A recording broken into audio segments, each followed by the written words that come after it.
Hello and welcome to another episode of Divephoria. I am Kobe, joined by a familiar face, Jatt, here Drakos as well, back for another episode, and Spawn. Welcome to the desk. Thank you for having me. Are you saying I'm an unfamiliar face now, Kobe? Is that Yes, yes, you are. Yeah, no worries. For those of you that are unfamiliar with Spawn, which will probably be all of you.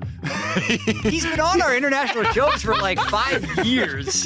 Throw him under the bus. I also hosted like the first podcast that came out for this in Osh. It was called the OPL show, the show that you ripped off. So The first Was it called- podcast that came out for this? Yeah. Yeah, if you guys ever want to see where we get literally all of our content ideas between Ready Check and Countdown, you can just watch the OPL. When is the painting We show? steal from them constantly. yeah, it's called the dry run. That's where we like take all the ideas that we think we might use and then just test them on a smaller audience.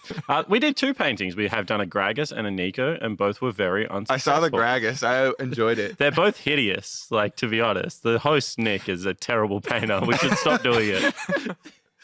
You also own an esports team now, though. You have grown. Yes, I own the esports team, a small percentage of one order in the OPL. Unfortunately, Bombers knocked us out of the final. Otherwise, we would have been here. I like to think I got closer than Origin.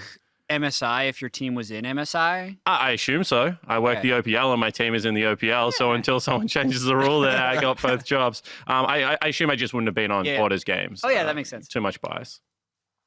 Yeah. Jatt, I'm sure most people are unfamiliar with you as well. Yeah. I mean, people that have only watched the dive for the past like 10 weeks specifically are like, who's this guy in Azale's spot? I'm having Azale's laptop as well. No, I used to cast and do analyst desk, and now I'm a game designer. Now you're the lead balance designer. Nope. Right, you're in charge of everything. Any balance change that Jack, goes through. I've read Reddit. If Yeah. there's anything that I understand is that you're responsible for everything good and bad that happens in League of Legends. Is that not true? What about Yumi? Because I read specifically this morning that Yumi's at 29%. It's 9:30 p.m. This is the morning for me, my friend. I'm on night schedule brain here. When you're nocturnal, everything is relative. There is no day and night. Don't try and dodge the question, though. So, how did you let Yumi get out there with 29% win rate, Jack? Before he goes into this, we will talk about MSI eventually. We just want to get this Yumi thing out of the way because we're excited about it. And we haven't gotten to talk about recent changes in League of Legends. Yeah, so episodes. Interestingly enough, I was not the person who balanced Yumi or made Yumi, but I was in a lot of playtests with Yumi. I do think she's actually really hard, and there's a lot of optimizations that people haven't done yet, and the viewers of the dive always get the hottest tips. So like, your AD carry should take TP because Yumi can double TP back to lane like super easily. Yumi doesn't need flash. You can do like heal ignite. Like even those things are just going to increase the win rate so much because she can jump in people. She has like this almost undodgeable Q that the AD carry has to like move with her so she doesn't lose range on it. Like there's a lot of really hard things about Yumi that are going to have like a long tail. So I don't know. 29 looks low on day one if that's actually true from Lawlytics, but every champion starts. It actually reminds me a lot of Thresh, where when Thresh first came out, no one understood the lantern, and all support players would be complaining. They'd be like throwing the lantern at their marksman's feet, and the marksman would like stand there or walk away or something, and you're like, oh, you just walk out of the range of the Yumi Q and it doesn't work anymore. You don't have teleport. And now 6 years later, we still have to yell at people to click the lantern. So I'm cautiously optimistic maybe for the Yumi skill progression, but we might just live in a world forever where AD carries never walk forward for their Yumi, and that's like the #1 complaint. So is this like a plus 25% win rate skill gap that we're talking about here? So, I mean, I think, let me look at this. Have you ever taken heal and ignite in lane? That's like, having heal and ignite is alone. Because look, like I'm following everything that's been said so far, but I don't know whether that makes you win a quarter more games. It's sounding like you need to duo with your bottom lane if it's partner. literally the first time everyone's played Yumi, like she didn't ship specifically with the patch, she got turned on like halfway through the day, so I can see this being an even smaller sample size than usual. I don't know. We'll see tomorrow. If she's, if she's weak, I know the team has like release plans and stuff. I don't know. We'll see. If she's weak, she'll get buffed. If she's too strong, she'll get nerfed. That's how new champions are. All right. Well, honestly, I'm so glad you're here to share that insight with us as to how the balance team approaches. Well, so you do a lot of stuff, and you actually make release plans, and you try and predict what the like growth curve of the champion is going to be, and then you set targets on like a couple days into the patch what their winner would be, and then if it's above or below those targets, then you would do like a micro patch. So I've read one of those. Can you share any of the predictions? No, I haven't read Yumi's. Oh. Yeah, good. It exists. Nice. The people who need that stops that conversation. Last thing on Yumi, given the fact that you said it is like a duo champion, what champion do I duo? Like, so Kobe and I, we're going into Summoner's Rift Pyke game. 80. Obviously, I'm Yumi because I'm cuter. What does Kobe play? Kobe, what do you want to play? What do you play? Usually when I play bottom, I play Jin. That'll work. So, like, that'll work. Actually, that would be super sick because you'll hit confirm the Jin W. You just send out the little like swirly Yumi Q that you get to hit with your cursor. It slows him. You don't miss the Jin W. Okay, so then is his a skill shot though? I haven't even watched the. So the Yumi Q literally, so like Yumi jumps in the 80 carry, and then just like this Q just shoots out, and you're like woo, and just like hits the dude. And but he has to aim it, so I have to rely on him to hit the skill shot. No. Surely it's not that for him hard. to move the mouse onto the opponent. Yeah. Does it time out? Like I can get there in a roundabout way? Yeah, it's like 2 or 3 seconds. That's I'm not fine. super. We got there. All right. 3 seconds is forever. It's a long time. I love watch grown men debate publicly available information. Yeah. This is what you come to the dive for. We haven't even gotten to the amazing Europe versus NA analysis. Oh, yes. And then the last thing I'll say is I think if you have like a Fed Jax on your team or a Fed Silas, like a melee bruiser, popping a Yumi on one of those, really good. Yeah. You can imagine. Like, just go to the steals a and good shields time and to try and be a slows Fed Silas, by the way. stuff like that. Strong chance. Yeah. Well, we should jump into some relevant MSI discussion because that's what we are all here for. And technically, since Europe finished 1 game above NA in groups, I will hand the reins over to Drakos. You have the power. I feel like you're actually trolling me right now, though, because you know how our run ended for Europe. Yeah, like why is 1 win more important than like beating Fengvu Buffalo 5 times versus 0? Or at least beating Fengvu Buffalo once. We beat SKT! Yeah. Okay, calm down, Flame Squad. Congrats on beating Fengvu Buffalo. Really Thank you. enjoyed watching you scrape it into groups, by the way, in North America. 5 times in a row. Look, I think great. the discussion that we have to have, obviously I am still proud of G2 as an EU representative for making it out of groups, for playing some good games of League of Legends, and I'm also very sad because they have played some pants-on-head games of League of Legends, and I'm really actually sincerely worried about the bot lane heading into best of 5, but I did take some time to talk to Mickey specifically yesterday about it, and he said, hey, look at the end of our regular season. Yes. We were losing games. They didn't even have Mickey. They didn't even have Mickey. We were losing games. They were playing Promise Q instead. And he said, and look how strong we came into playoffs. Now, this isn't as much of a turnaround time. They had 3 weeks to turn things around, but he's very confident. And they have a travel day too, right? Because they will have a travel day, to make it to Taipei. Okay. So difficult turnaround, but they are a team that so far has proven the ability to look at what they've done wrong and adjust when they have 1 or 2 days in between. Well, they've proven that with 3 weeks. Can they do it in 1 or 2 days? That's the question. But I'm inclined to give them the benefit of the doubt, just given the ceiling that we've seen from this team. But I'm not going to lie to any of the viewers. Those were a rough couple of games. When I saw a very strong, very aggressive bot lane put on Ezreal Tom Kench duty, I was like, and we're back to Hjarnan and Wadid. It's the same exact situation we were at Worlds. But that roster was also successful. Yeah. I mean, then there was also the game where they had Yankos on Karthus, jungler without as much agency to be able to create things in the early game, and that game also went kind of poorly. So I think the theme has been putting all of the members on champions that will give you possibilities earlier on. Yeah, I mean, I didn't follow EU LCS as closely as I normally would have, but I watched like most of G2 games. You have to say LEC now. I know you've been gone for a while. You have to say LEC. Oh, how do you? EU LCS is what we use to meme you guys. Do you when we talk always about say how many LEC, imports. or do you try and like say the whole word? I just say Right. EU or I just say LEC. Okay. And it's easier. But trust me, I butchered it for like the first month that I had to say. What'd you say? I said League. The EU LEC. What do I call it? European League of Legends Championship. I couldn't actually say the full thing because you have to say the full thing when you do like analyst desk. Oh, yeah. or Okay. whatever. Anyway, they're definitely. This is like a meme that I think Clutch tried to say. They're like a high variance team. G2's actually like a super high variance team, but I think I'd prefer that to the low variance average team, right?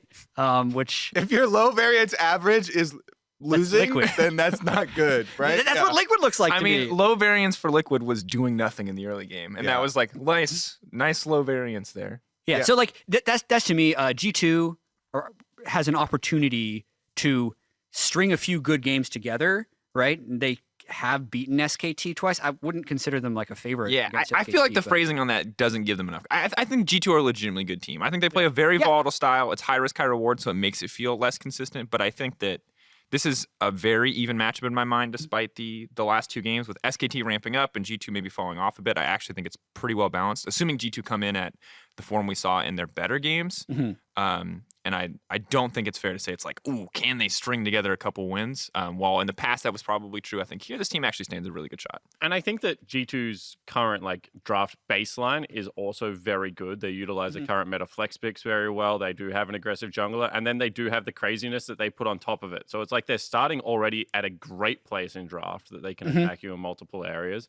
And then they do have, you know, the counters and the kind of practice strategies that they like to run. So I think that gives them much more of an advantage in this matchup specifically, because I didn't like SKT's baseline. And then they got to a good point in draft, I think, by the end of it. Right. G2 already started where SKT ended, in my eyes, draft-wise, not individual player skills. I still think they're going to have problems with Clid in the bottom, in the jungle. But I think, like, you know, bottom lane not as big as an issue right now against SKT. Yeah, I'm still really excited for G2. Yep. I mean, I think there's a lot of things to be excited for. You touched on it a little bit, but like the creative picks are definitely going to be there. Yep. They talked about still having more in store for the best of fives, and they already showed Pyke top. That to me was, you know, one of the funnest games. Yeah. Even with it getting focused and abused early on, still being able to find success with it. Plus, to me, one of the things that I really like about this team is it seems that all of the players have that killer instinct that is looking to carry the game with some, you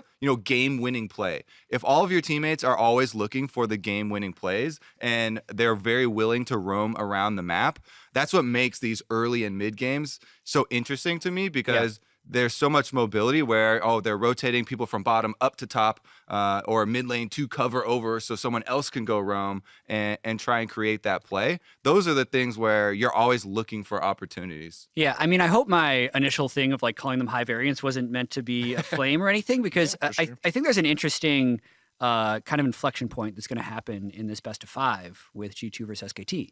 Because group stage is one thing. We've seen SKT go through group stages at like, wasn't it a couple of MSIs ago? They're like 6-4. Yeah, and then you're still out of fourth one. place. Like, once you're out of group stage, it's really all that matters, and there's not much of a functional difference between second and third seed.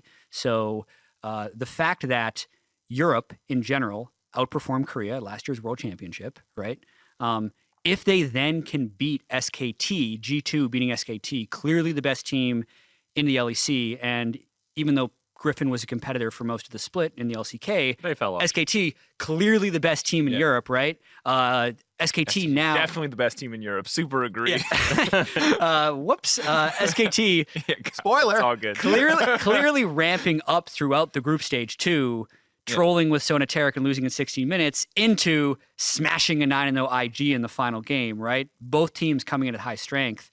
If G2 could beat them, I think you could actually seriously start the conversation and even say that Europe would be a stronger region than Korea. I love what he's just done there. So Jatt's come back as a commentator for one show and just planted this seed. Yeah. And he's gonna now I don't have to live with the consequences. He just walks away.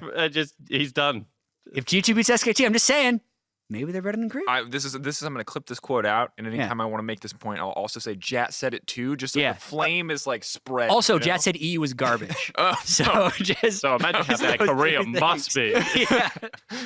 It is a discussion that we've been having, though, because behind the scenes, Kobe, we've been having it behind the scenes. You haven't had it in front? Really? I haven't been in part of the conversation. We had it a little bit on the desk. No, yeah, we've also talked about it on the show. Don't worry. But it's true, because it started last year with Worlds, right? And everyone was more willing to give Korea a pass on last year's Worlds and being like, okay, they weren't ready for the pace of the game. They were not ready, and they needed some time to adjust. But after last year's Worlds and all of the interviews with all of these SKT coaches, all of the LCK coaches talking about, we will not stand for this. We are changing the way that we play the game. You know, blah, blah, blah. if like you say, like if it's the similar story here and in Europe to choice them at MSI, then that is a real story, right? Going into Worlds this year, that will be one of the biggest question marks. Yeah, and to be fair, like super honest, I usually hate it when people say this prematurely. Right? Like, I would hate them to beat them twice in group stage and say Europe is better than Korea. But if they then beat them in a best of 5, this is what is at stake, is the ability to have this conversation. So let me ask a question. Yeah. G2 come in. Yeah. They 3-0. Yeah. SKT. Yeah. 3 Korean teams, a match with 3 European teams, you know, at certain points in Worlds. Yeah. Does that mean that Europe enters those games? Like, because this, historically, what has happened is any game that a Korean team faced, they were automatically the favorites, even if it was 3rd seed versus 1 seed. True. And historically, it has been very successful for the LCK. So that's where I'll leave it. But now in this theoretical world, you're starting to adjust your power rankings. To what level? Is it just first is better than first, but then second and third, you know, all the way down to Jin Air? Or is it somewhere else that you guys are actually thinking? I would say the issue with that is that G2, like you guys keep saying, was clearly very far above. So was SKT. They 3-0'd Griffin. Yeah, but G2 5-0'd Origin. 6-0. Yeah, and TL 5-0'd Fung Fu Buffalo. So really, like, what are we talking about here? So I take the point, but the LCK final was a very one-sided affair. Like, whatever, you know, terminology you want to use for it. So I think that there is currently but the season overall was much less dominant, right? That was one series versus Griffin that many people were attacking for choking once again in a high pressure finals, right? And yes, you can you know, debate the but choking what about aspect. Kingzone, right? Because they also destroyed Kingzone, and Kingzone had the most successful bottom lane of the LCK as well, like coming into that, like when you have a look at Death Season. So what I'm saying is there was clearly, like by the end of the season, in my opinion, I'll make this statement, 3-0 in your semi-final, 3-0 final, there was clearly a best team in Korea. There is clearly a best team in Europe. Right now we're in MSI, it's all about, you know, Europe versus best the team. LCK. Where do we, like, how far do we take second and third and fourth is really tricky because it'll be weird saying that we're way too far down the rabbit hole. I think we should probably hop back up. Hold on, I don't want to let him get away with this. Really? Because I was just going to say, I'm not going to say Origin is better than Kingzone. Okay. Well, and also, if you I'm not either. Okay. Take yourself back to that moment in time, even after the Kingzone match, they did interviews with all of the players and coaches. 90% of them still predicted Griffin. Wait. Yep. Really? Yeah. Heading into finals. I was on the day, everyone on the backed day, SKT. everybody. So yeah, I agree with you. So that's where I'm saying, because in my head right now, what MSI is proving is that G2 could be a better team than SKT at this tournament. However, I have no more confidence in Europe as a region coming into Worlds that seed 2 and 3 are going to be able to upset Korea this year. Whilst it did happen last year and Korea had a shocking Worlds, I think that this MSI already has done enough of resetting my expectation of the LCK coming into the World Championships later. I don't think so. Oh, as in resetting them as the dominant. Not the dominant, not number one, but like 1 or 2, I think. I don't think that Europe gets the 2 slot automatically at the moment. All right. Let's take it back to how this series is going to play out then, and the actual strategy of this match, because one of the biggest things that SKT did show on the final day, once again, Clid's early game dominance. This has kind of been a theme for them, even when they were losing games. And that's going to be one of the biggest strengths for them, I think, going versus G2. Yeah, I mean, I set the stage because I love, like, sports and how, like, freaking cool it would be if G2, like, smash SKT and we started having all these, like, fanboys saying that he used better than LCK because I think it'll be legitimate. I think SKT is going to smash them. Like, just watching the way the group stage progressed through the end of it, and this is something that I love being able to say as an outsider because I can just like drop it and then run away. I was amazed how well Mickey was playing at the start of group stage and how well G2 was playing. If what they're saying externally is actually true, like if he was playing almost no scrims leading up to the LEC finals and then was playing like 2 scrims a day leading up to MSI and then is like, dude, you can't be the best League of Legends player in the world playing that little. Like you have a skill ceiling at some point, and then it'll be like this slow decay. So I do like that. To me, is still this like crazy thing in the back of my mind of like, do they even have more strategies that are going to be comfortable, because they clearly haven't put the time in with their 5, right? So that to me actually limits their flexibility a little bit. And then also just the fact that SKT seems to have completely adapted to the meta. As Kobe said, Clid has been amazing with his early game pathing and early ganking. They're picking very strongly gankable solo lanes to enable Clid's early ganking and jumping out to early leads to get a lot of turret plates and just kind of using good macro and team fighting through the rest of the game. So like they just seem really solid to me, even if G2 beat them twice in group stage, right? So that's kind of where I'm at. Yeah, so for me, I mean, I do think that ultimately, especially when you look back at the group stage, that the Wonder Pyke top loss was ultimately on SKT. I think that they, don't get me wrong, that game was sweet. That game was sweet. Was awesome. It was hype. I love G2 for bringing it back. They definitely capitalized on the opportunities given to them, but also I feel like SKT on a better day wouldn't have given those opportunities, because that's a massive laning gold lead. And while like you always have to respect Pyke just because of the nature of the execute and like the surprising amount of damage or execute, whatever, I don't even know what you want to consider it, that he can contribute, but that game was not the biggest confidence booster to me, outside of proving what I already knew about G2, which is that if you misstep, if you give them opportunities, they will capitalize on them. But I will say that I'm actually terrified of Clid. Clid is so scary good right now, and that the way that they're just drafting for Teddy and Mata to set them up for aggressive early game picks. Also, I feel like it's going to put a lot of pressure on Mickey and Perks, who I do think have been the weakest members of the team thus far. I think they started very strong when Mata was running it down into them in that first SKT game. And then it's been a struggle since then. I think the Varus Tahm Kench, the Ezreal Tahm Kench, clearly the team is willing to just put them on the back foot in the laning phase and put them on more utility-focused picks. And that's not what I want to see, especially from Mickey. Perks, I'm okay being a consistent DPS carry. Whatever they want to give him, that's fine. Like, whatever he's comfortable on. But for Mickey, I want to see him consistently on the playmakers, and we haven't consistently seen those games, and that scares me more than anything, is how G2 is actually going to approach this draft. Yeah, so Mickey's played 5 Tahm Kench games, 2 Rakan, 1 Nautilus, 1 Morg, 1 Galio. Tahm Kench is a good pick, right? Like Tahm Kench, you can make plays with Tahm Kench, you can be aggressive with Tahm Kench. Like, sure, he stuff, but he does a lot for the team. Anyway, yeah. I just think, I mean, if we look back at both of those 2 games, the first game that they played was actually the most impressive to me, because that was Jankos going top, putting resources into Wonder, and Wonder having the Jace matchup and just abusing SKT. That was that might have actually been the cleanest game that I saw from G2 right at the beginning of the tournament over SKT. That's what gave me so much confidence.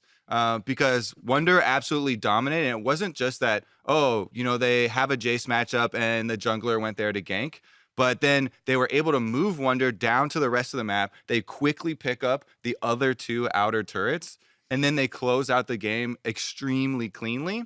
So kind of adding that to the kind of Pyke turnaround on top side, it has been a lot of focus to me, with jungle and top side especially, for G2 attacking SKT, and both times it being successful, to me, is not just kind of a one-off thing with crazy pick or whatever. First time they take the Jace, second time they bait SKT into taking the Jace and have a counter. I just feel like those are the types of mind games and strategy going into a best of 5 where I'm like, ooh, G2, they might actually have Koma's number. So I just want to hit on the counter bit quickly. Because why did Pyke have to be played into Jace? Because I've had this conversation with so many people. Because like when you say counter, I assume that like in the historical sense of the word, answer should be a better word. He was down 28 CS, 2 turret plates, and 2 kills. Like that's the worst answer ever. It was a great team comp, but like how did it actually help out?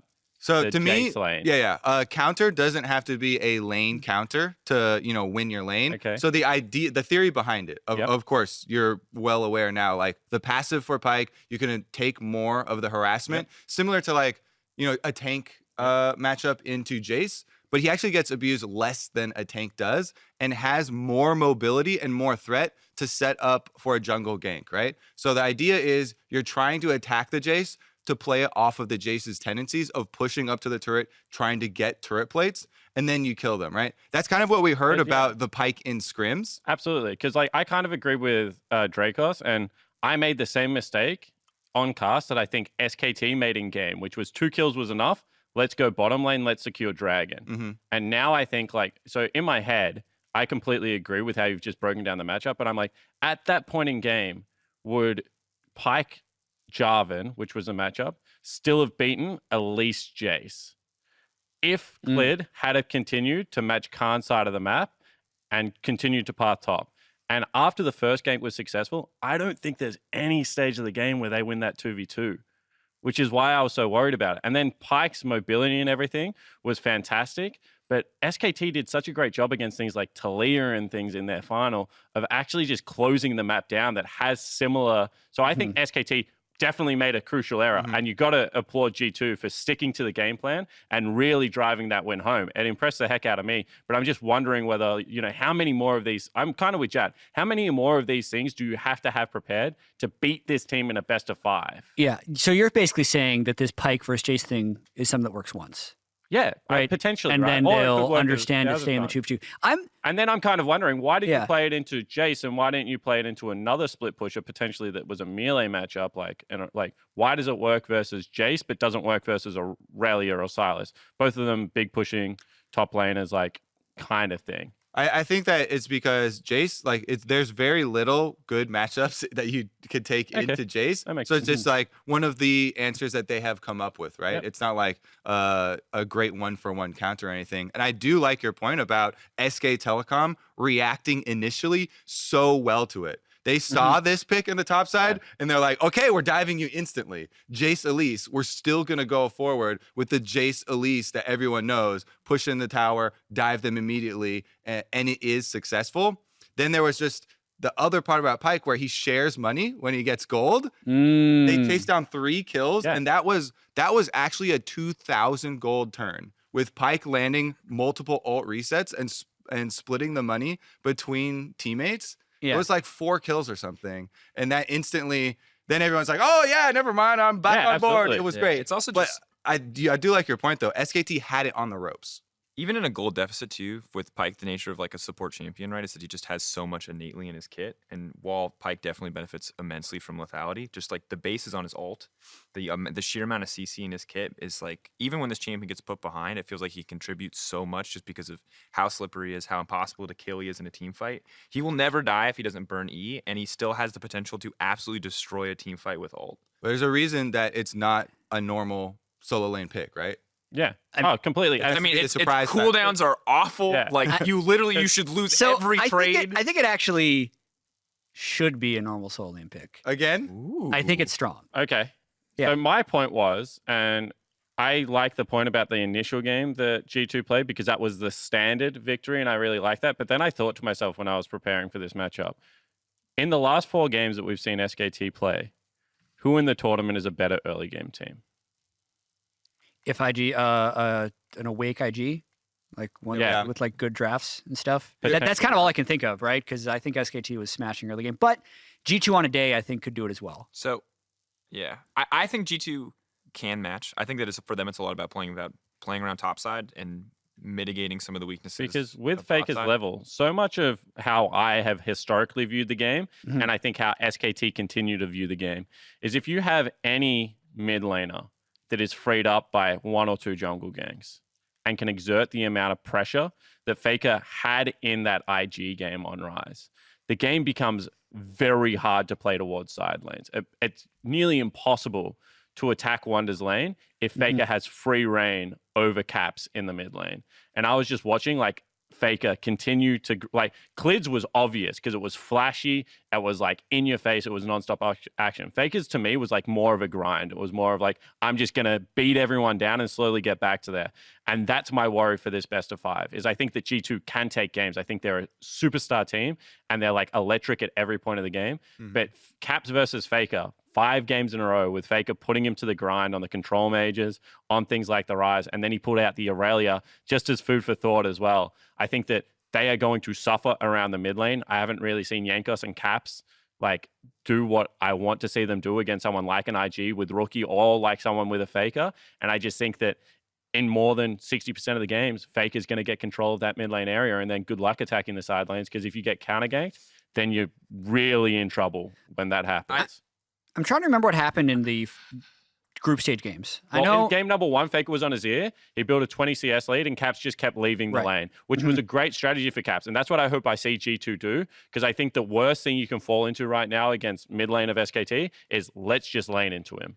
But the problem is he plays Aurelia, then you start to run out of that option because he just starts chasing you around. He actually played his ear both games. Yeah. I don't think we've seen the like final form of the Faker versus Caps matchup, in the sense that I haven't seen both players on a champion with a lot of agency. Faker taking the back foot, or in terms of the Azir, right? He's not going to be the high priority roam champion. That first game you talk about, Caps very willing to put himself in a deficit just to provide pressure for the team. So I haven't seen that yet. And I will say that while we haven't seen Jankos play around mid super effectively, I think we've had 1 or 2 games. The Camille game was a good example, but we haven't seen it against really the top teams. It is something that he showed a ton in LEC, and it's something that the team has the history of doing well. And so for me, most of this game is defined, I think, by the jungle matchup. I think that there's an advantage, most definitely, to SKT on the bottom side. I think Wonder is going to be a little bit better than Khan, and that can be amplified, of course, by a counter pick. At this point, I would claim mid is even, but I do think Clid has been performing. I'm going to give it even. Are you kidding me? Fake is nearly the best performing mid laner at this tournament. Yeah, you can have that, but outside... Okay, so admittedly, after we watch Caps solo die to Jensen and kind of run it down on a Corki game, it's a little bit harder for me to have the grounds to make a super compelling, strong argument. Okay, so he finished group stage 3-1-10, 6-0-8, 5-0-4, 8-0-7.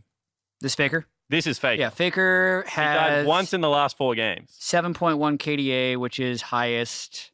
KDA is not the greatest thing. But okay, well, just look at the pressure he had in that. He also Rise has game. like high CSD and high pressure in all the games. Against Rookie, he played Rise, and like I've never seen Rookie players always match up on the back foot, and Rookie didn't want to go near the guy. I mean, but to be fair, Caps has had like... Okay, so the issue for me is the most recent form.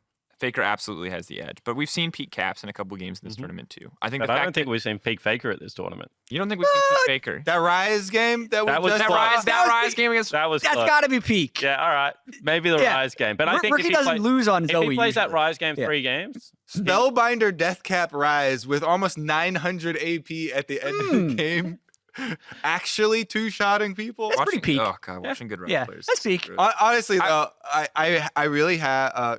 People keep bringing up like the Caps point 10-0 or 0-10. Is he a Targaryen? Everyone flips every game he goes into. You flip a coin. which one are you gonna get? I do see games where Caps beats Faker. Ooh. I do see games where Faker destroys Caps, right? And I think that that's an interesting conversation. And I like that you're continuing to bring it back to jungle as well, because to me, and you're talking about the flashy plays that Clid makes, and everyone's paying attention when he gets the first 6 kills of the game. But you also need to pay attention when Clid goes bottom, sits in the tri-bush for 15 seconds, just waiting for the enemy jungler to gank. And when there's no counter gank, he goes back into the jungle and goes back to clearing. Then we'll decide on his next move. But like those attempts at counter ganks always go unnoticed, and people are just because there's no action, right? And they're like, oh, he's passing out here, yeah, nothing's going on there or whatever. But he continues to make them and set them up, and those are the important, percentage plays that I think really need to be realized, so that when there is the success, when you see him turn around the 2v2 and you're like, oh my god, he's a genius, he's setting that up multiple times. And the only ones that are being recognized are the successful ones. So I just think that he is thinking about the enemy jungle pass so effectively. And I know we spoke about this, but even in the first game that they played against G2, even though Khan got destroyed in top lane, Clid was still finishing on the correct side of the map. It was just that there was such a big advantage already gained in the laning phase that there was no longer any way he could impact that play. But he was still up there at the perfect time trying to defend the dive. They had to bring Caps. They had to use multiple members. So I completely agree with you. I think like his first 5 levels at this tournament have shown just how like cerebral and how smart he is as a jungler. And then once again, he does have that unbridled aggression when he is let loose on the games as well. So I think he kind of does bring the best of both worlds when it comes to the jungling position. Clid is I think everything in this matchup. I really can't say it enough. The Faker Caps matchup is always going to be interesting to me. I think Caps has the potential to win, and I will call that a straight 50-50. On a good day, I'd say it's in favor of Caps. Actually, I have so much faith in that kid. How much of your like, oh my god, I don't think we've seen Final Faker level. It's just like, this guy is Faker, he has a name, and we're just going to like assume plot armor. It's not plot armor though. Even when Michael Jordan played for the Wizards, he could still drop 50 on you. It's like at a certain point, it's not plot armor at all. Faker's not 40 years old. Yeah, exactly right. This guy's in the prime of his life, and he's on a great team. So, this is another one of those things that I normally like wouldn't get into because then I'd have like a. You're just TMZ. Just do Jatt. it. Just go, Jatt. Just go. So to say that Caps is better than Faker, I think is kind of irresponsible. Like it's Faker has not fallen off.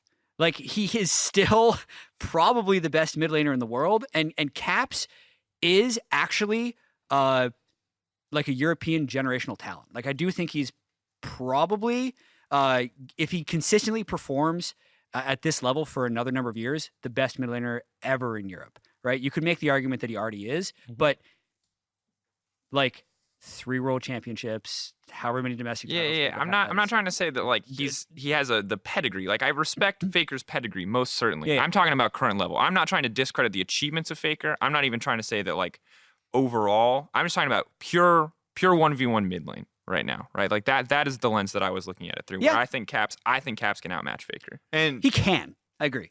People had similar thoughts around the matchup with IG when he was on Fnatic, right? And the finals, right? Yeah. So I feel like this best of 5, and best of 5s are where we get real answers, right?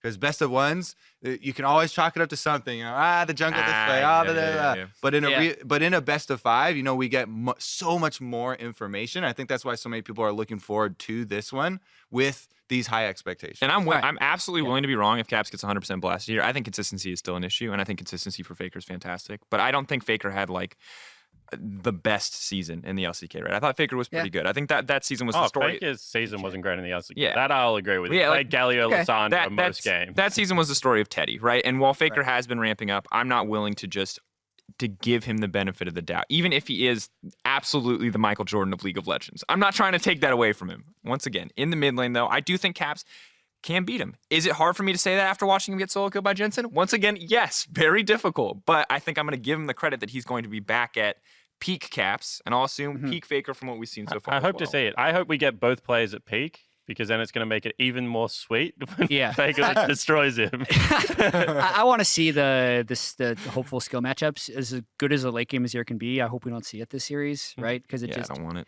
it. It changes the type of matchup that I want to see out of those two guys.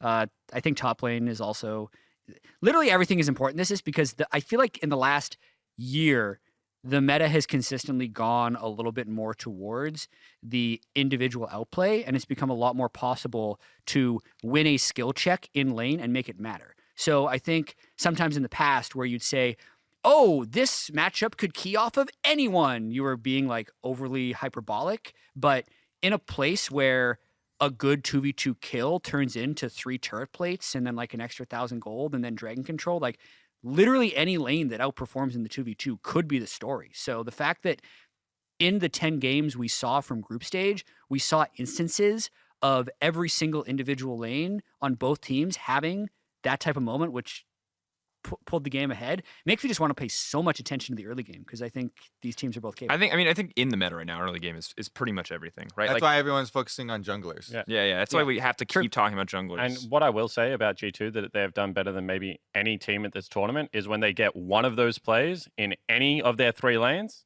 they take it everywhere on the map. Whether it's Perks getting the advantage, Caps, or Wonder getting the advantage, that advantage visits like every single area on the map very, very quickly after that advantage is gained, and that's how they win games very quickly. Haven't there also been like a decent amount of 2v2 kills and 1v1 kills, like even without jungler intervention? Like a much higher than we would have seen a year ago, I think. Yeah, a lot of those I feel like what would have tried to be 3v2 kills, and then someone just gets like hard outplayed. Sometimes we see 2v3. We saw a lot of 2v3 kills this tournament. Yeah, this has like been bad games. an incredibly bloody tournament, most certainly. And the other thing that I want to touch on that's been brought up is like the creativity of G2. And I will say that while Mickey not scrimming is concerning, most certainly that he's probably scrimming now. So like my full schedule, probably. Maybe my understanding coming into it was that they were cutting scrims as much as possible to preserve his wrist. I don't know if that's changed now that they're in bracket stage and they're like, screw it, we'll take the risk. I hope not, for the sake of his health and his future, but I'd understand it if they did from a competitive standpoint. But they showed us 3 completely different games in the final versus OG with 3 completely different strategies. And I feel like this is a team that isn't going to run out of things. Now, how many effective strategies are they going to have versus SKT? That's a much better question, because they could have some really dumb stuff planned. They could have some absolutely bonkers, like useless flex picks. I would not doubt that. But they're not going to run out of unique strategies if the way that they want to approach this series is by throwing curveballs with unique flex picks or busting out something like a... I agree with that. And sitting in the room while people scrim, whilst not as effective, and I'm never going to pretend it is, 6-man rosters have existed in the past and they can be utilized very, very effectively. And as long as he's part of the decision-making process of what the comps are, then I have like every faith that the guy's going to be able to execute it, because he is a brilliant support, right? Yeah. How long have we talked about this matchup? Do we do predictions? I don't have when I was hosting the What's show, your prediction, Jatt? SKT 3-1. And not confident enough for the 3-0. And I also think SKT will win MSI. Ooh, I'm gonna go. I was gonna go with a 3-2. I also was gonna give the edge to SKT in the end, but I thought it was closer. I was gonna go 3-2.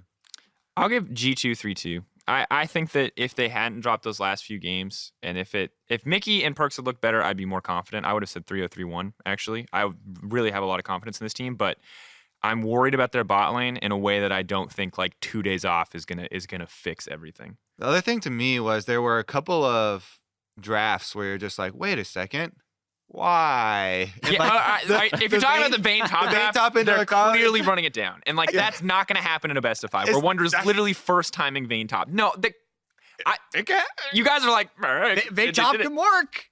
Vayne top's better than Vayne bot. I understand Vayne top is good, but it won't be his first time if they're going to pick Vayne top. That's what I mean. That's why it was trolled. It'll be second time. SKT first time Sonateric and didn't even talk to someone who's done it before in their life. Yeah, so then it's a moot point, because SKT is also can do really dumb stuff in draft. Okay, so both teams have a 1% chance to pick a pick that they've never played before. Apparently, SKT will give them 2% because they did it with two champions. But I think overall it's.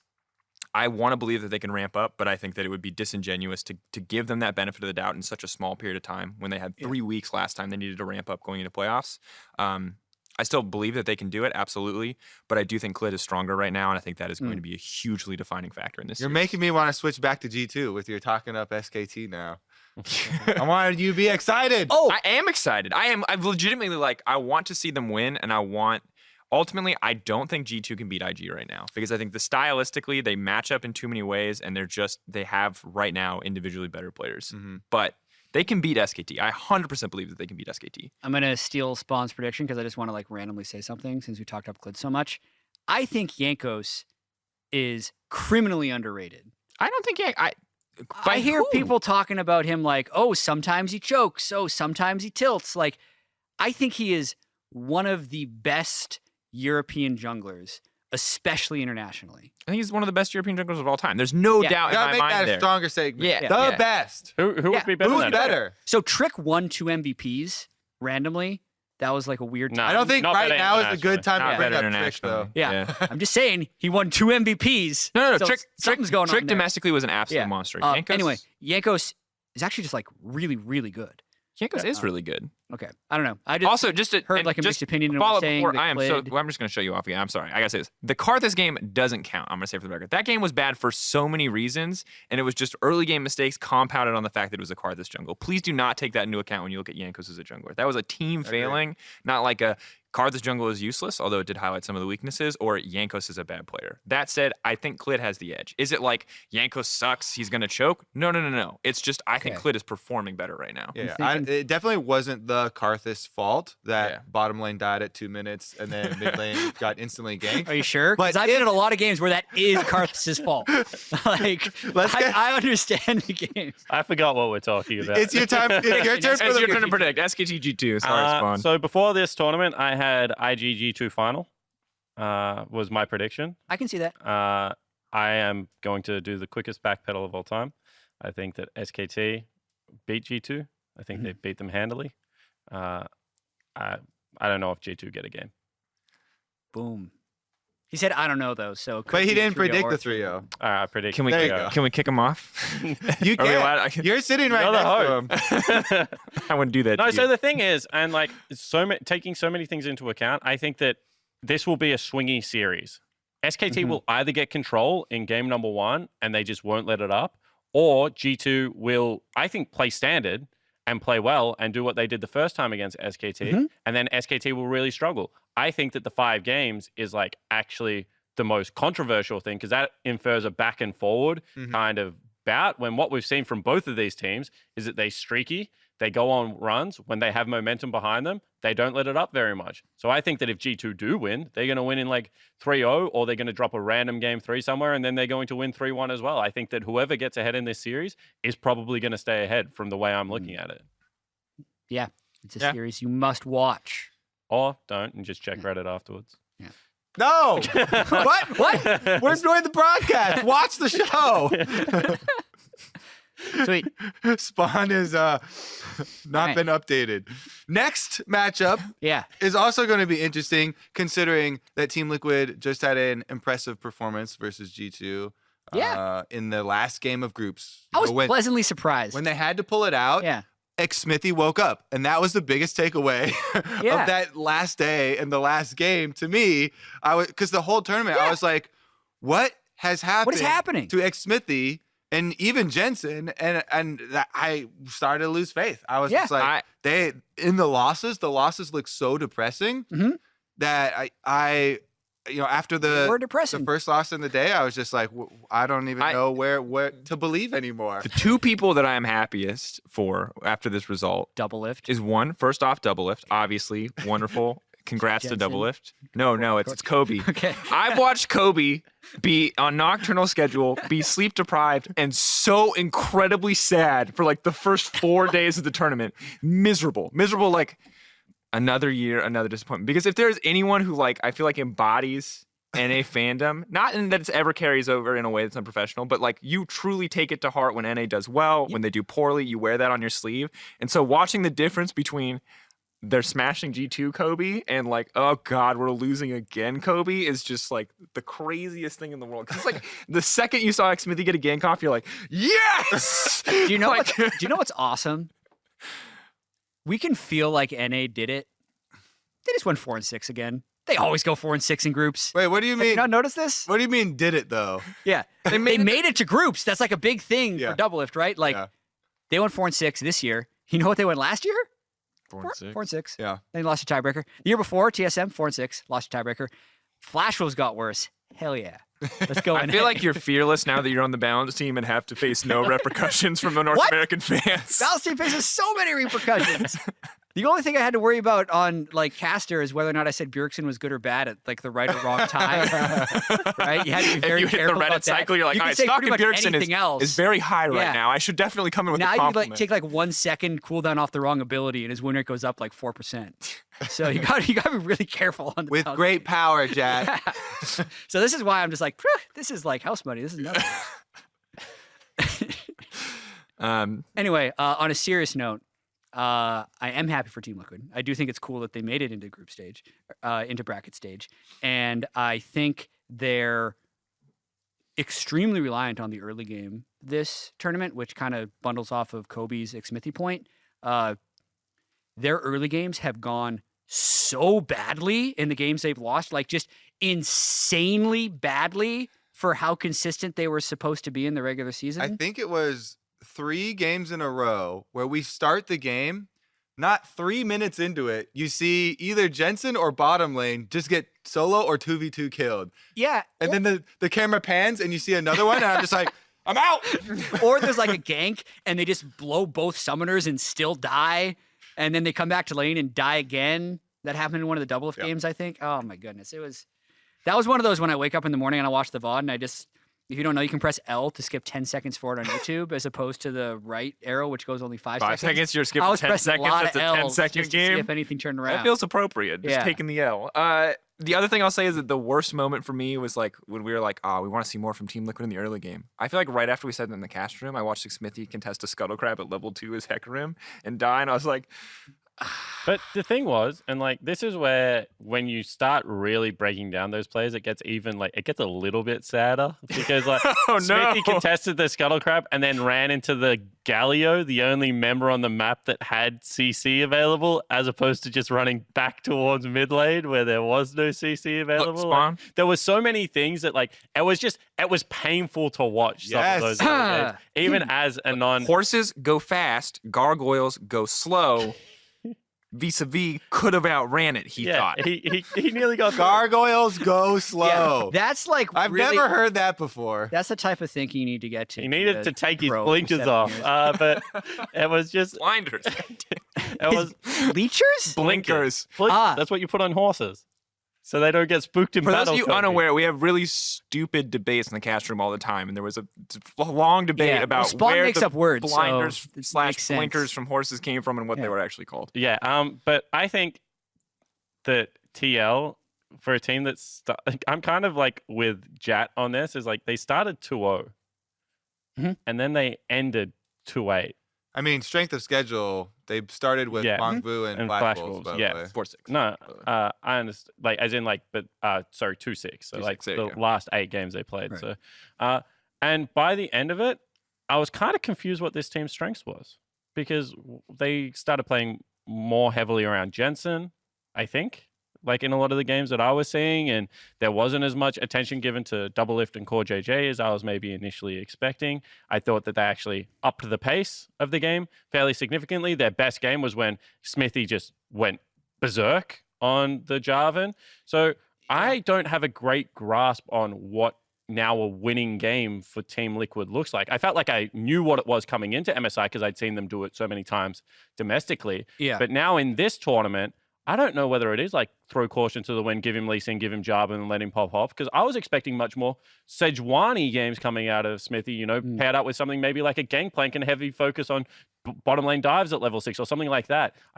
I'm kind of confused as to what I want to see out of TL now. So I think the adaptation that Team Liquid has learned over the course of this tournament is that they cannot get through the early lane phase in a passive manner. Yeah. They could do that previously in North America, but they cannot do that on the world stage. So they need Xmithy to be on one of those picks to go for these ganks and go for these fights to get to the stage of the game where they do still rely on their similar strengths. Yep. Doublelift talked about in his interview afterwards, they still want to be a mid-game buff invade heavy team fight oriented 5 group. They do not want to be this side lane split push, look for the collapses, look for the pinches, type of team. And we saw that on stage when they drafted the Rise and LeBlanc combination, and they got to that stage of the game, yet they didn't look for the same plays. They don't see the same plays, even though they have the same champions. And they can use these powerful champions, but they still should stay true to their mid-game style, with the caveat that I think they need the combat power earlier in the lane phase so they just don't get killed everywhere. Yeah. I think your earlier question, Spawn, of what type of team this is, I think previous iterations of Team Liquid, so like last year or even like other NA teams that make international events, as soon as they struggle, they completely collapse and fall apart. Yep. I actually think this Team Liquid found a way to recover by playing differently than they did in the regular season to find wins, right? That's why I think they stopped playing around Doublelift and laning phase, because it just wasn't working at all, right? Doublelift has, I just checked, the second worst DPM of all the AD carries in the tournament, the worst CSD in the early lane, because like other teams were just beating them in 3v3s or 2v2s, right? So either Doublelift wasn't playing well, or the synergy wasn't well, or the nerves were getting to them, but they couldn't win like that. So this is where the offseason acquisition of Jensen and the year Impact put into playing new picks actually paid off. Like finally, they've actually been talking about this for like a year and a half, how they're trying to play different styles. I think they actually did to win some games. I don't think it worked against IG, but it got them into knockout stage. To me, it feels like we're watching them figure out how to play this style live because you can see like the growing pains and the hiccups and like where it's gone wrong. But I do think that the good news for Team Liquid and Team Liquid fans moving forward is that I feel like they can find a way to mesh it where you're talking about they can play these early game offensive picks and still transition into a style that they're comfortable with. And it's weird to watch them figure that out as they go, where they're trying to play through Jensen, where they're figuring it out as an option, where they're actually like learning this more aggressive early game, and the rate at which they learned it and the way that they absolutely smashed G2, rip, was actually really cool to see. And while it doesn't build a ton of faith, I feel like TL is going to be infinitely scarier in LCS after this tournament. I would also say that not all of their losses in group stages here require a philosophical debate.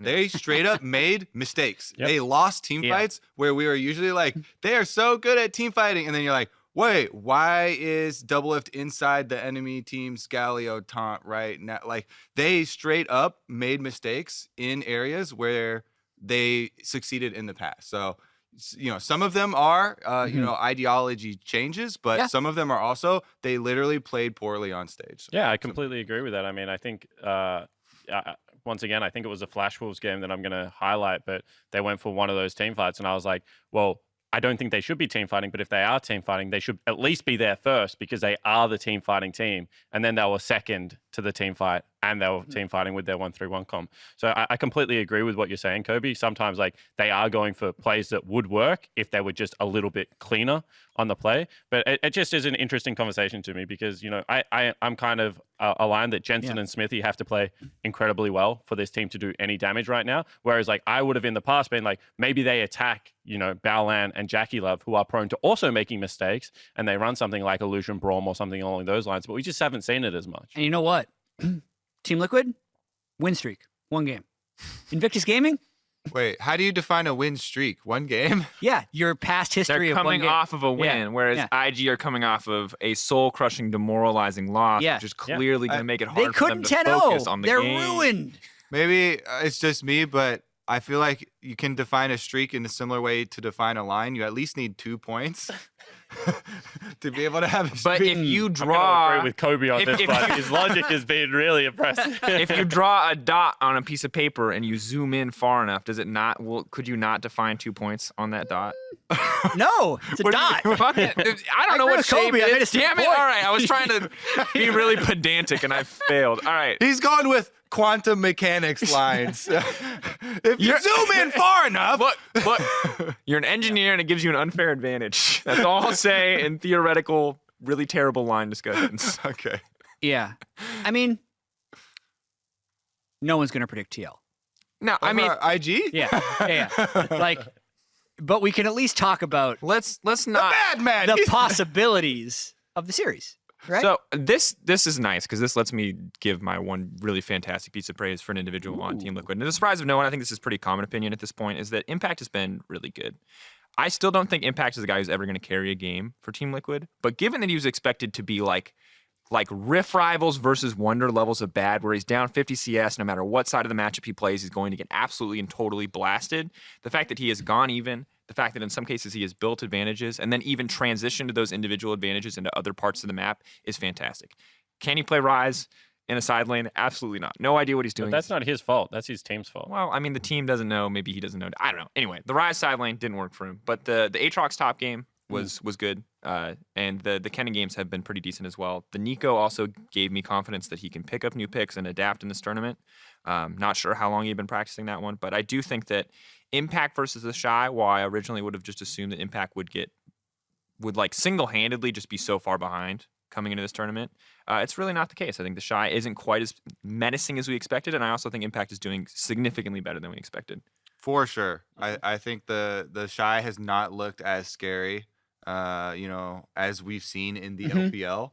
And yeah, I can't shake the feeling that IG doesn't care yet. Yeah. for all of group stages, I know. I know that's a lame storyline, and No, I'm with you. I think we're know all that there. There's this feeling of like you can only make analysis based off of the things that you have seen, but like. So we don't do that anymore, Jatt. We go completely off gut feeling since you left the team. I feel it in my heart, and that's what I think. They're so good. Yeah, like they are so amazingly talented, and we have never seen a team this successful like this. Well, to put it this way, right? At the moment, IG's 3 best players, in my opinion, are Ning, Baolan, and JackeyLove. I think that they're all having pretty good tournaments, and that's why they've gone 9-0. When you think about how they won Worlds, it was around the Shy, Ning, and Rookie. So the fact that, 2 of those players are currently having, poor performances by their standards. I wouldn't say that Rookie's having poor performances. I wouldn't say it's poor, but I would say like he was individually destroying people at Worlds, and like I want to see him get back there.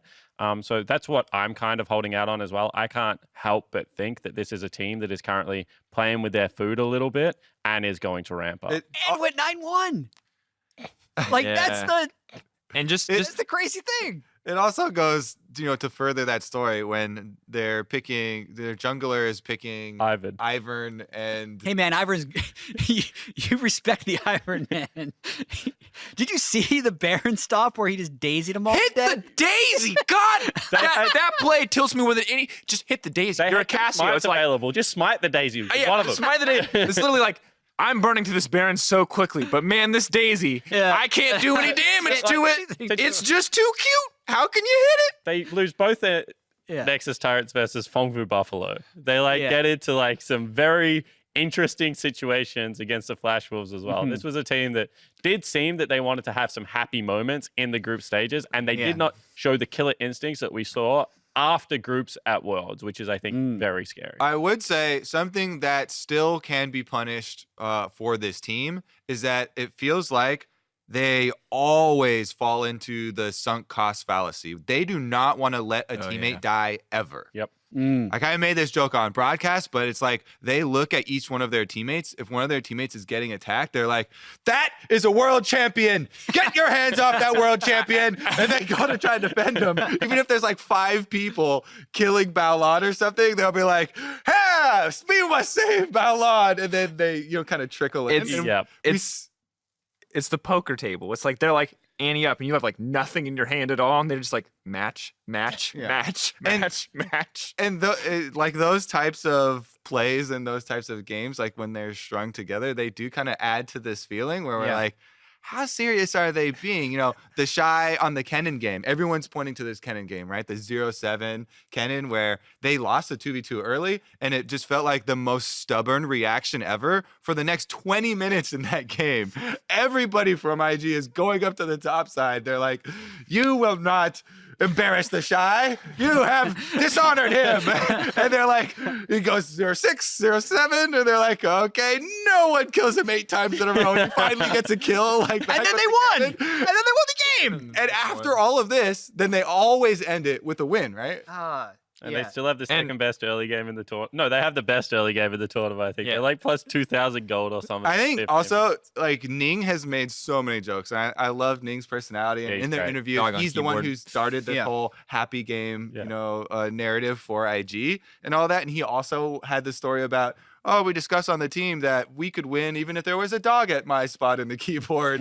I do not think that is true. I think that he has such bold statement here. All right. We've reached the point. Yeah. But he has been he's such a catalyst because so many of the times, one of these solo laners is getting ganked. When we're always like, oh my God, Ning is right there, for the 2v2.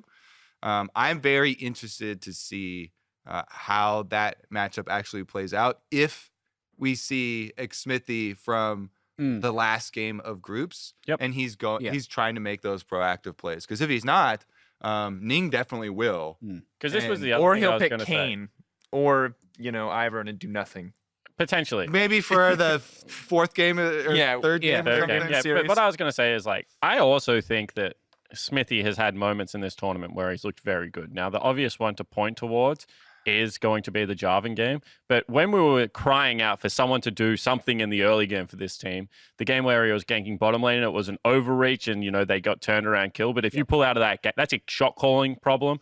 And I think that this guy's looked to be very active. So, I much in the same way that we've defended Impact, I think a lot throughout this tournament, Smithy also deserves some defense, because if 3 of your lanes are being put behind and summoner spells are being burnt and outright 2v2s are being repetitively failed and things like that, it is a very difficult job to be a jungler. I would much prefer to have Ning's job than Smithy's job at MSI so far. I think it is a much easier team to play around. So I think that once again, I look at mid-jungle 2v2, and I think somehow they have to get a better early game pick for Jensen, something like a LeBlanc, and they have to be able to go at rookie, and then he's going to have to help Smithy in this matchup, because Ning isn't like a jungler that plays by the rules. You show one sign of weakness, he just starts running into your jungle and taking all your stuff repetitively, and that can really hurt North America's chances in this game. That's interesting. I have a narrow win condition for NA. All right, I like it. Give it to me. It's not very creative. Yeah, it's not. If you say dog as a keyword, I'm going to be sad now because we already heard that one. No, it's actually just if Doublelift and CoreJJ can actually assert dominance over bottom lane. It doesn't look likely based off of what we saw in the group stage, but we have seen Doublelift match almost anyone in lane. So JackeyLove has the best laning stance of anyone in group stage. Doublelift has the worst. Yep. IG, we know they have immense confidence backed up by immense ability, but they do not draft strong team fighting comps because they're so easily able to get large gold advantages and win the game quickly. But if you create even 1 point of advantage and construct a team fighting composition, IG is confident enough to still try and team fight you because most of the time they win. So what does it look like? If Doublelift gets ahead, they actually are able to get somewhat of team fighting comps put together, they'd have a small chance of So are you looking at Lucian Braum? You're looking at Kalista, Galio? What do you want to see from? Yeah, I think Lucian can work. I think Kai'Sa can work. I mean, it nearly did in the group stage game for Team Liquid. I do think Braum would be pretty critical in stuff like this. Yeah. I don't think you can do it with Tom Kench from a team fighting perspective. So that was my Gangplank or Aatrox top lane could be both serviceable. Stuff like that. It's super narrow, but if they ever take a game, I think it's going to be something like that. So this was my problem, right? Is that I think Tom Kench is good. CoreJJ plays a very good Tom Kench. Is mean. I just don't think it has the team fighting to be IG. No, so this is what I agree with, right? You're going to ban Braum is my assumption because, if we've read this narrow win condition, there's no way that... Yeah, so they ban Tariq Braum. That's what a lot of teams have been doing. So then he gets put back on Galio because that's the one pick that you can smash lane with. What I've seen so far from CoreJJ's Galio is I don't think he can smash JackeyLove and Baolan with it. Yeah. That was my worry because I had the exact same win condition as you. If they give him Braum, I hope it works for a game. I hope we certainly see some fireworks from this one because Kai'Sa Galio should be a very, very good lane. But, from what I've seen so far, and this is just off my read, maybe I'm wrong, it's not going to get it done. And I wonder especially about picks like Lucian because I think it's a pick that outside of Teddy in 1 or 2 instances, we have yet to see really anyone else transition Lucian from a strong early game into being actually a threat and being relevant in the mid game. I think we saw a ton in plans how difficult it can be for a team when they have a lead to get the most out of Lucian as opposed to a champion like Varus or even Kai'Sa, let's say, in the Kai'Sa Galio context. So I don't think he can play Varus again because you're not going to stop Rookie and Shy from killing you. Yes.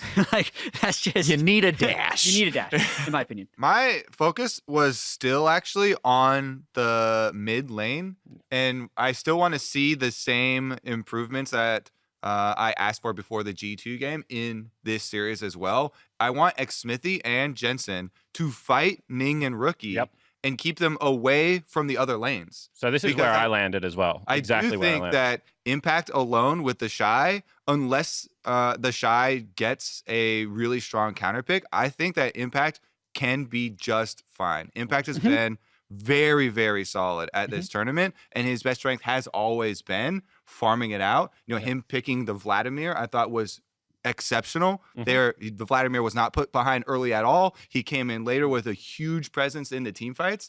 So that's kind of what I'm looking for. Yeah, because TL has shown the willingness to protect him in draft and then not protect him in game. Ban away the 3 strong top lane flex picks.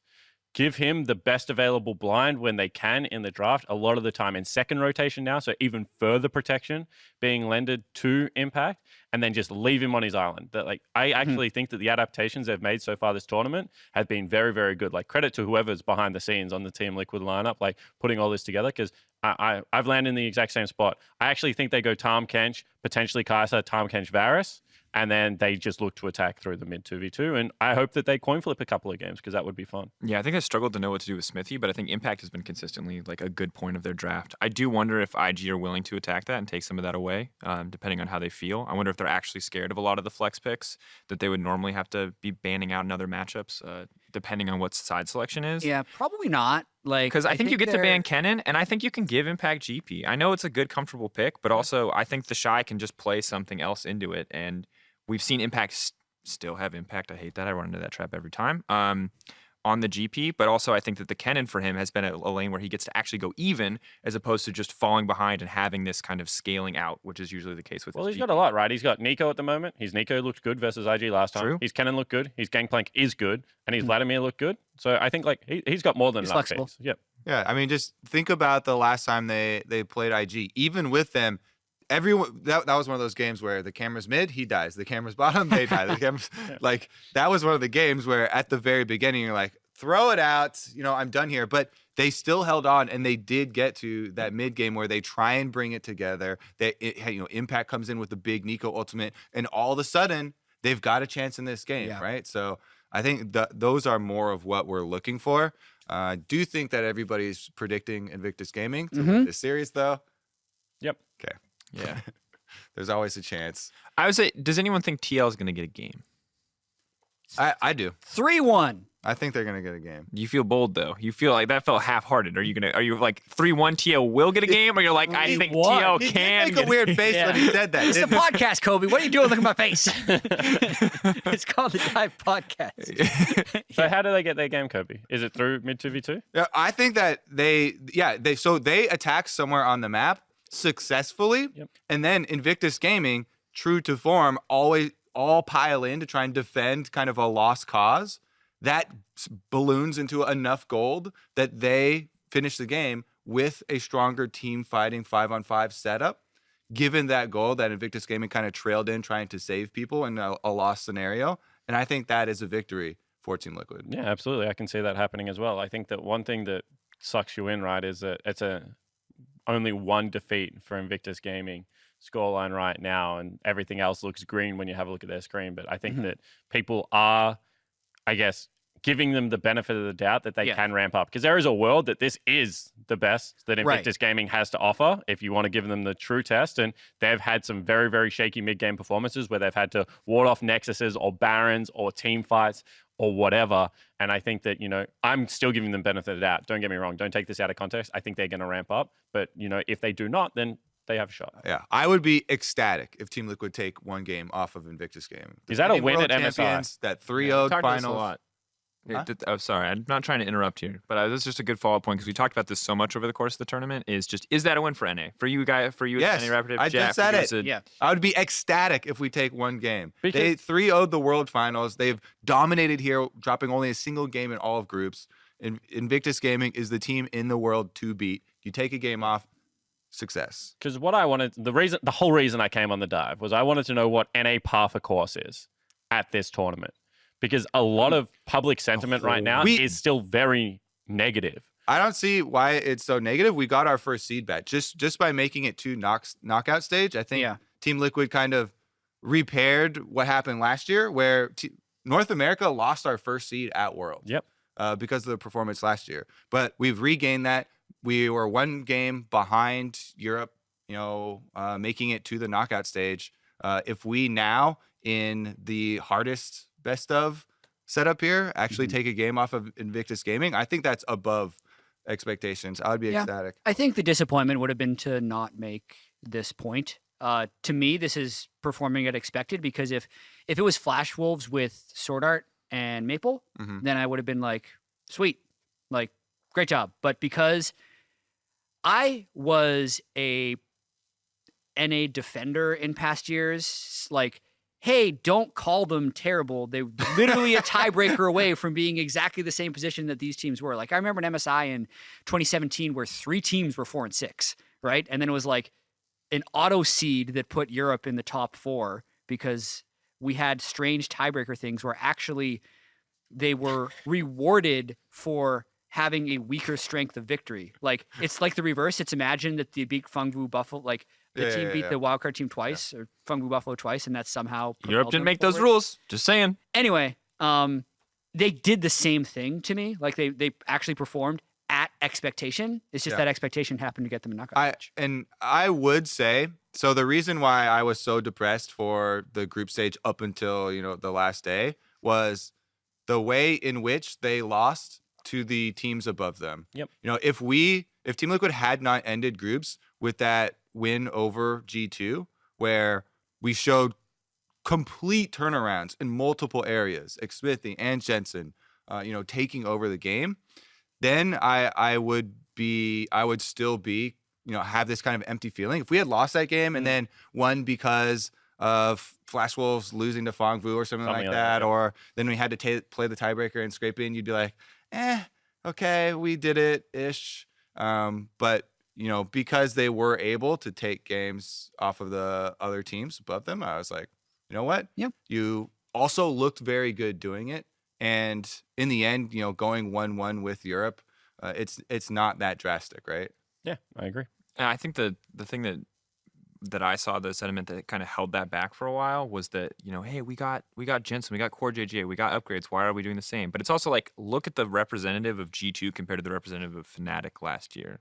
Like there's a different level there in terms of dominance, in terms of play style. And I think that while NA has most certainly ramped up, I think this year the regions around them are also incredibly strong. The way that SKT came into this tournament, IG obviously still incredibly down. They won their first title and they just continue to look like monsters in the way that G2 won as well.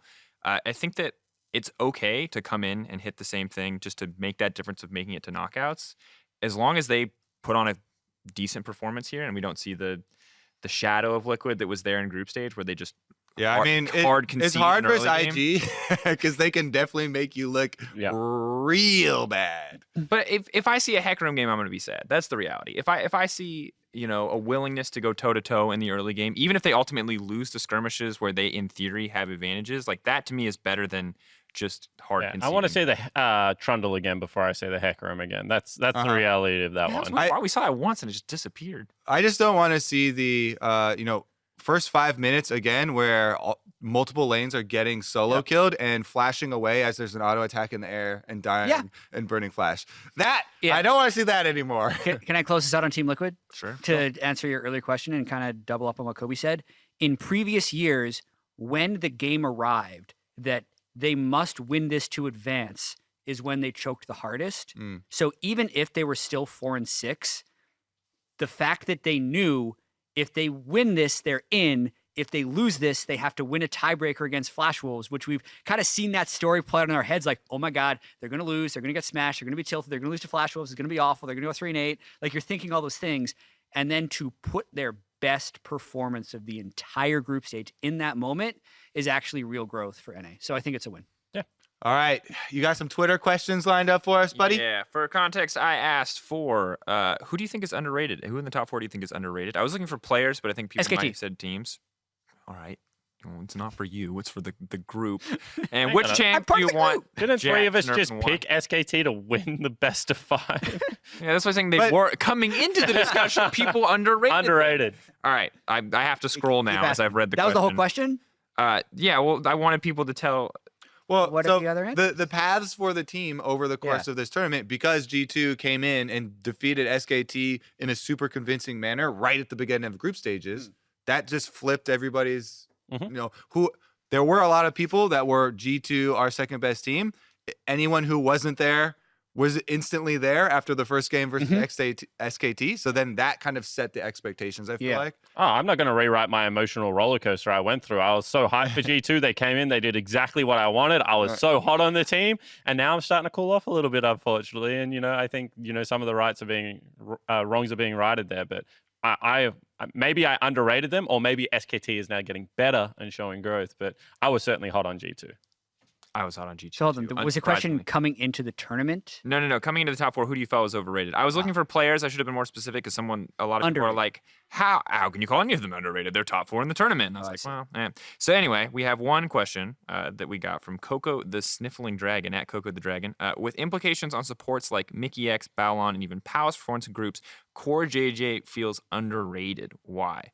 And there's also a request to nerf some other stuff. But we'll get to the nerf request in a second because there's a lot, and I imagine that you'll have one response to all of them. So does Core JJ feel underrated?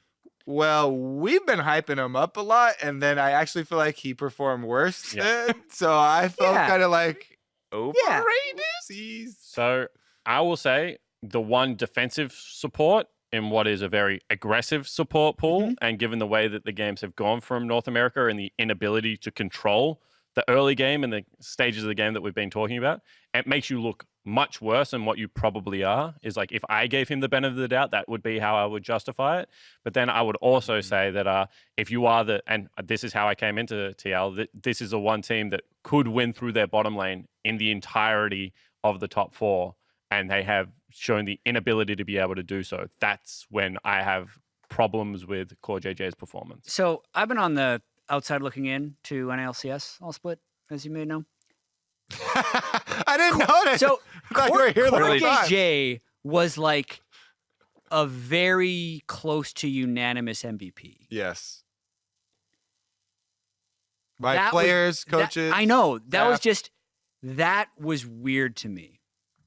Not because I don't think he was the best player of the split. I think he was. It's because your MVP. It's because my MVP criteria is shaped around sports. And if you join the team and lane with the reigning MVP, doing well doesn't make you the new MVP. Like, just to me, that was weird. But I think MVP is best player award. It's discretion. Yeah. MVP, I think, was used as a best player award this year by like all the voters, which is like fine. But I wanted to like inject that in because I hadn't said it. It's okay. Coach of the Split is for #1 team and/or person who gives the best interviews. There's no way Core JJ was the most valuable. I think Team Liquid is still top 2 without Core JJ. Yeah, if you want to use the criteria of most valuable to a single team, then most of the time you're gonna choose a worse team potentially, and the best player on that worst team. For sure. There's no way that you choose Team Liquid, the money meme team star players that have been collected from everywhere to try and create the it's why while the Golden State great. Warriors still have all these players, none of them are going to win MVP. Yeah, but if one of them leaves, then maybe Curry or Durant could win it. I do like the money perspective on MVP though. It does put a new ring to most valuable player overall. I think we've fallen into that discussion in Europe a lot. It feels like generally the voting always goes to the best individual player, the strongest individual player. But I've always been a fan of voting for that. But it also puts names like Kickus on the board for last summer. I was a strong advocate for him being MVP, and I think that people are always not comfortable putting players that aren't on like either the top 2 teams or haven't. Did Kickus have a winning record? They went 10-0 with Kickus after he joined the team. Vitality coming into playoffs. That's a pretty good criteria. Yeah, like that to me was like, I was like, how can you not? They would not be in playoffs without this player. So that was my comment. Anyway, that was a total tangent. Whatever. Core JJ, a little overrated maybe. Yeah, a little overrated coming into the tournament. All right, we're gonna get into the nerf requests. Might not be the right time. Then we might have wanted to tweet more than like 20 minutes before recording this. Or I need to be more famous. Like Kobe tweeted. What are you hoping for, Drakos? Okay, we've got better nerf Aurelia. Are you going to nerf Aurelia? Do we have any Aurelia? I don't know. You don't? Yeah. Delete a Collie. Nope. That was you're not going to do that? I don't think I have that power. I don't think. And I refuse to let it go through regardless. I got it tattooed on my arm. There's no way you're removing it. Do you have that power, though? I'll find someone with that power. Here's what I'll say, though, and this is something we have said recently this year. If you're wondering, like, when are you going to buff this champion? When are you going to nerf that champion? We now look at 4 specific audiences when deciding if a champion is OP or underpowered. So I got a lot of hands moving here. So it's just the same one. Audiences would be like the majority of players, which is generally like a large number, like 90% of them, which would be, average or majority. Then you have the skilled, which is the top 10%. Then you have elite, or basically Grandmaster Plus, and then you have pro. And if you are too strong in any of those, so like violating the play experience of that group, you're nerfed. And if you're too weak in all of them, we need to buff the champion to make sure they're at least powerful or playable in that category. So in that way, we've been like more consistent. And also it's had a few of these things. So like champions like Vladimir are generally strong in all categories. So you see them kind of everywhere, but they're actually like, he's actually, if you look at a lot of his numbers, very reasonable, maybe like slightly stronger than your average champion, but by no means like more OP than everything else in that tier. So anyway, that's just like some context. So what when you're I just want to know. So if I was, say, running a league in Europe and I really had a lot of good Rise players, I could just maybe get 10 teams to collectively agree not to play Rise for like 6 months, and you would buff Rise because then you have like an atrocious solo queue win rate. No, He said all. Yeah, So that was what I was going to point out. it's like all of pro. It right? sounds like it's much harder to get a buff than it is a nerf, because to get a nerf, you just have to be over the line like, in one if category. Grandmaster players are still picking Rise a reasonable amount, since they're generally players that pick strictly off what's going to win the game, right? It shows that he's powerful in that tier. Dang it. Yeah. I want to rig the So system. in order to get a We're buff, going to talk about this later. have Not with you, but when he's not here, we're going to talk about how we can rig the system so we can only see champions Anyway, we like. that's just We're going to like- get a Garen on That's stage. just like a baseline for some of our decision making. Then you still have like freedom and wiggle room within the system to try and make like the correct design decisions. But That's cool. I think it's actually worked out pretty well so far. Anyway, Yeah. I so mean, when pretty much the Vladimir- same thing. We got not yet. Darius, Lee Sin. So I have a Flame. question, if you don't have any more, just to pose to the European and North American angle of this test. So we've seen NA versus EU twice so far at MSI, and it is currently at a 1-1 scoreline. We're not probably going to see a best of 5 between these two teams unless something very nice aligns. Not until Rift Rivals. Yeah. wait, Rival what all about time. finals of this tournament? Yeah. Yeah. Exactly. So who wins it? How I confident are you in Team Liquid at the moment, Kobe? I would give that to G2. Okay. But the reason I want to see that best of 5 is that I think that most people feel too heavily on the G2 side. While I do think that G2 is the better team, I don't think it's as drastic as most people think. And in a best of 5, I think Team Liquid would show stronger than people think. I feel like if they knows didn't what he's just talking about. smash that game, though, that you would not be nearly as confident saying that that was a close best of 5. What? If they didn't just come off of like such a hot win versus G2. Oh yeah, of course. Coming into this tournament, like yes, winning helps. yeah, of course. I'm just saying, coming into this tournament, there's like no way I think you would have. This has been a question that gets asked every year, so I usually have a pretty similar answer. The totality of the EU versus NA rivalry is incredibly close to even. Like the actual win-loss is super close to 50%, and generally, NA wins the meaningless games and EU wins the meaningful games, so the memory of the situation is much more tilted in EU's favor. So I think EU would win, but I think it would be close.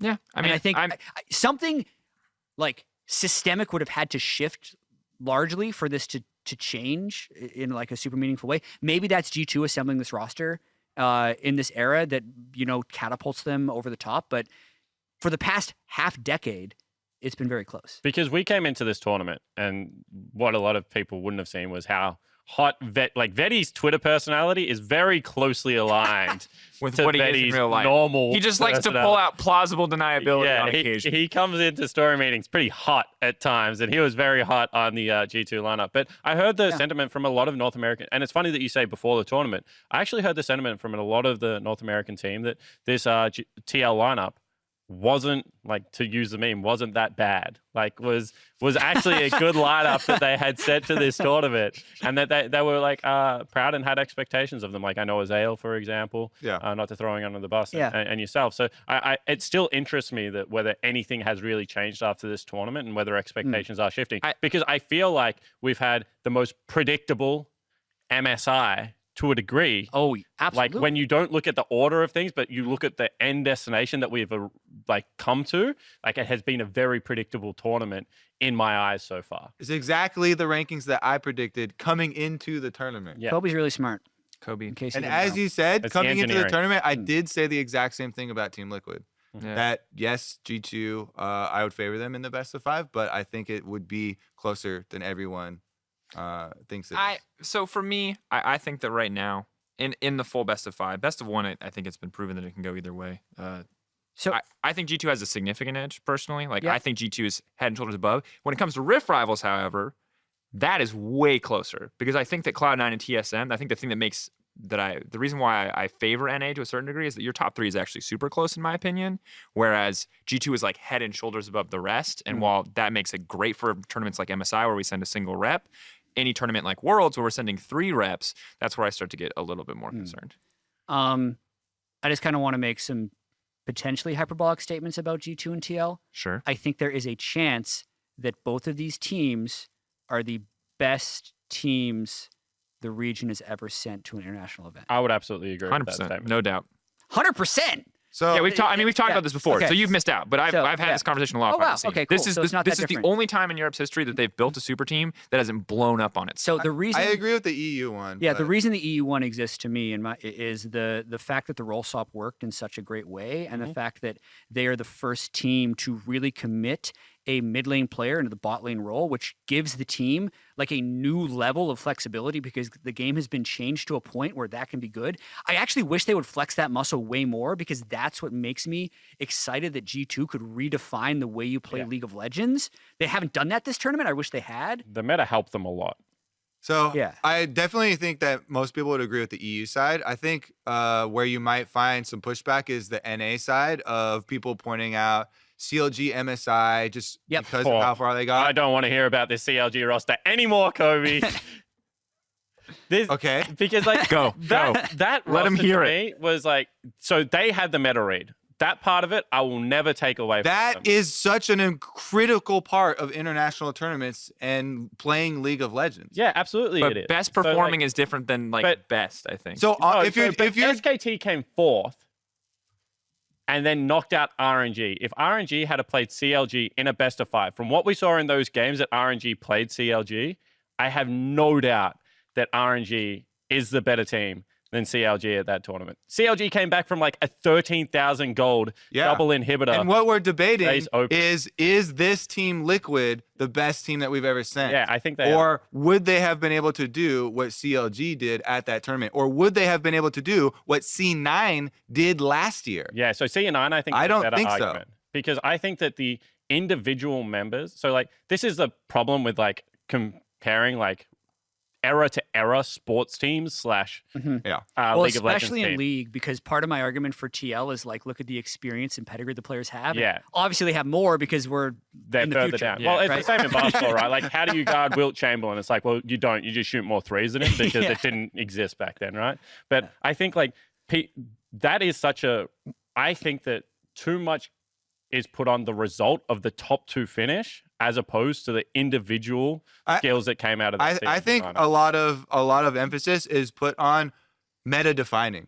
Okay, that's a good point. CLG were the ones, championing the AP or the range support for the bottom side. You know, I feel like that is one of the critical things that has plagued so many NA teams, right? And Team Liquid, when they came out at this tournament talking about, oh, we finally realized we're not supposed to play other team styles. How many goddamn tournaments have we said that at? All right. I feel like a crazy person here. I feel like a crazy person that's just seeing people realize stuff that has happened multiple times. And that part. And for me, the thing about why I bring up the CLG and the C9 explanations is because those 2 teams played their own strategies. Those 2 teams tried to come up with new strategies to surprise other teams. And if you go down the roster and you're trying to add stats to everybody with a baseball card or something, and then you hand me those baseball cards, then okay, you can this have TL your has argument. the best baseball cards. Okay, Right. The paper perfect. Yeah, absolutely. So that's what I was going to say. If you're moneyballing a team, which is what I do when I create my best teams, absolutely, I think this is the best roster. If you add that flavor that is the meta-defining thing, I can give CLG a lot more credit than I currently do.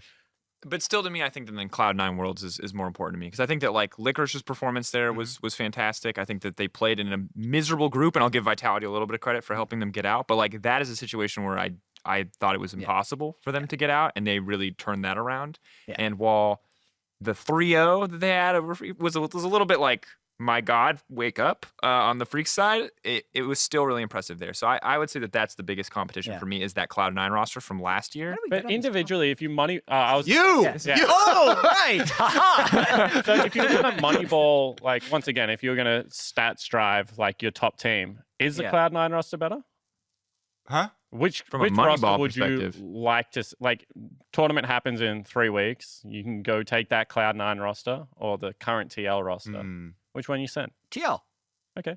And maybe like you look, Cloud9 always does better at international events, right? There's a certain In this So meta, here, though, I'm also moneyballing yeah. coaching staff with this because Yeah, I value absolutely. Reaper pretty highly. Yeah. and Reign over. It's really weird to say that like the team that went to the semifinals and you like moneyball this TL roster together and like maybe they could have gone farther, but like it's possible, right? Like just if we're talking about the baseball cards, which was the question, right? Licorice, a first year promising rookie who hadn't actually really hit his peak. He'd had like a pretty good, hadn't even won any title, right? Sven Skaren hadn't really had a great international event, you know. But it's funny that we're using Zazel, first year support, right? The baseball cards were weak, even if the team itself was the best performing NA team ever at an international. And I don't think that Moneyball is the term that we should be using because that was that's actually about a value team. It was actually about finding higher value underrated. Yeah. Anyways, it was a good question. All right. So we're giving it to G2? Yeah. G2 for sure. I think, in terms of... Fnatic went to the finals last year with Caps and Fnatic went to the finals. Yeah. I'm not saying that this is the most successful European team yet. I think it's way too soon to say that. But I do think the paper perfect roster, the baseball cards, whatever you want to call it, on paper, this is the strongest European roster. And I think it's a lot easier to say that. Are mad. Whatever. They get mad about anything I say. The truest backing to your statement here is Caps thinks so too. Yeah. He left that team for this team. Kevin Durant Fnatic. For less money at that. Well, hold on. No, he reversed Kevin Durant. Yeah, that's like if Steph Curry would have joined the Thunder. That's what Caps just did. I still wouldn't like I do think part of the reason it's easier to say that too is because of the way that they play and because of the way like that it's so crazy and it feels so dominant when they start to win. I think it feels a lot easier to say that. I will give the caveat that the most successful roster so far is still absolutely Fnatic, most successful org in Europe. But in terms of raw strength, this has the potential and is currently proving to be, I think, the strongest individual. Because when we 2-0ing SKT in group stage is not something like where the games look very dominant outside of the start of that Pyke game, is not something that I would have expected in the past. And I think while people are looking forward to the best of 5 because they have such high expectations for this team, that's actually still a really big achievement to me. Absolutely. All right, thank you. That is going to do it for this episode of Divephoria. Thank you, Jatt, Spawn, and Drakos for joining us. We're going to have Invictus Gaming versus Team Liquid on Friday the 17th and SKT versus G2 Esports on Saturday 18th. Please come and join us. And Jatt, please join us as well. I'm done. Delete a collie. I'm kidding. Don't delete a collie. I love it.